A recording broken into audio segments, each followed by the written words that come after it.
Merci Marie-Monique.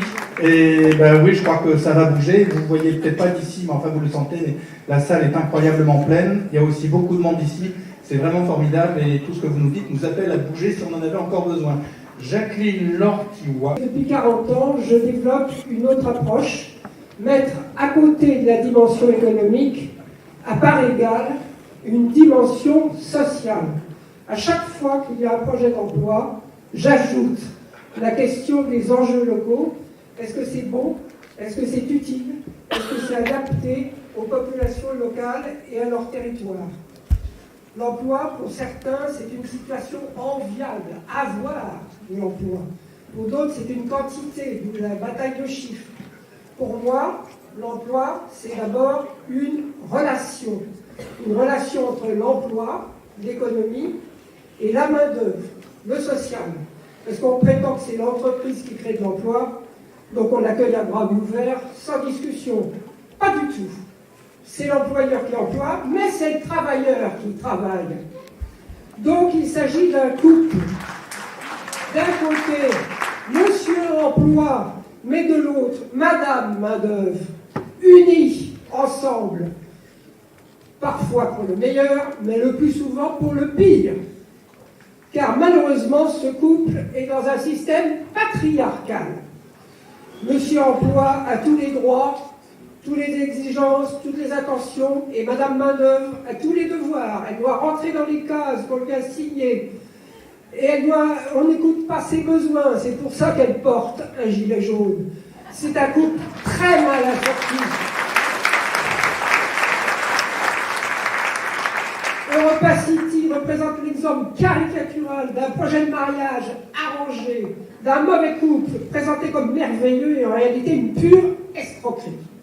Car en réalité, le prince charmant, qui prétend apporter des milliers d'emplois dans la campagne de la mariée, soi-disant aux petits soins de la population locale, sous ces belles promesses sur papier glacé, se cache un ogre, sans scrupules.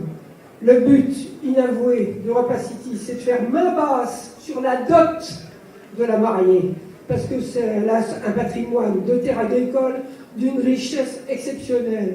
Et une fois le mariage conclu, le marié va pouvoir disposer à sa guise de la dot et spéculer avec ses terres au centuple du prix initial.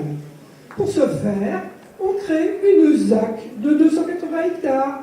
On exproprie les agriculteurs à 5 € le mètre carré. Après une bagarre juridique, on les réévalue à 9 € le mètre carré pour le propriétaire, mais pour l'agriculteur exploitant, 1 € le mètre carré. Et en une soirée du conseil municipal de Gonesse, soi-disant houleuse d'après les journalistes, parce qu'on a osé réclamer un débat, mais ô combien fructueuse pour certains, et voté à l'unanimité la modification du plus local d'urbanisme.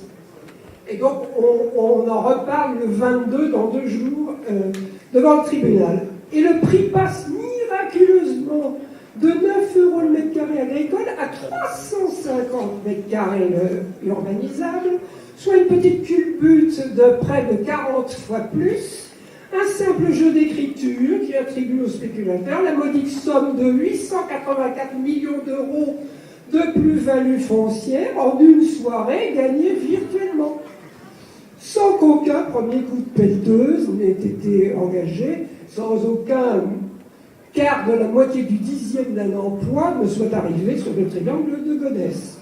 Donc au vu de ce scandale, nos collectifs affirment qu'il faut procéder d'urgence à l'annulation de ce projet de mariage frauduleux entre Europa City et la terre du pays de France.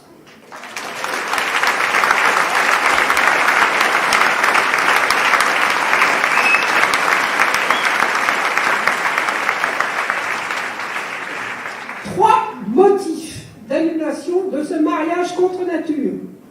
Premièrement, premier mensonge, on prétend que ça va générer des milliers d'emplois. On oublie que ces emplois sont cantonnés dans un champ très étroit de 80 métiers, alors qu'on en répertorie en France plus de 10 000. Donc même pas 1% de la palette des possibles. En plus, certains métiers sont déjà en tension dans la vente, la logistique, tellement le territoire est suréquipé en centres commerciaux, en zones d'activité. On devrait faire venir de la main-d'œuvre extérieure et on nous fait croire que c'est pour les populations locales. Deuxième mensonge. On prétend que tous ces projets vont bénéficier aux populations locales, alors que ces projets sont localisés au nord du bassin, à Roissy, à Tremblay, à Gonesse, dans des zones interdites à l'habitat, en raison des nuisances aériennes. Parce que l'essentiel des communes déficitaires en emploi, qui disposent d'une main-d'œuvre abondante, de nombreux chômeurs sont situés au sud du bassin, à Sarcelles, à Garches-les-Gonesse, à Villiers-le-Bel, à Blanc-Ménil, à Drancy. Troisième mensonge, on prétend que le métro du Grand Paris va desservir les populations, alors que 5 gares sur 6 de la ligne 17 Nord n'ont aucun habitant dans un rayon de 800 mètres.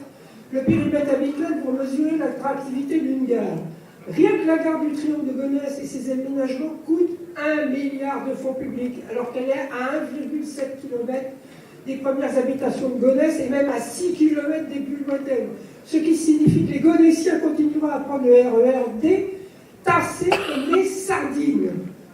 Donc en résumé, ce ne sont pas les bons emplois, ce ne sont pas les bonnes localisations, ce ne sont pas les bons transports. C'est pourquoi nous, collectif Paysan de Gonesse, affirmons que ce mariage arrangé ne doit pas être conclu. Merci. Merci Jacqueline Ortiwa.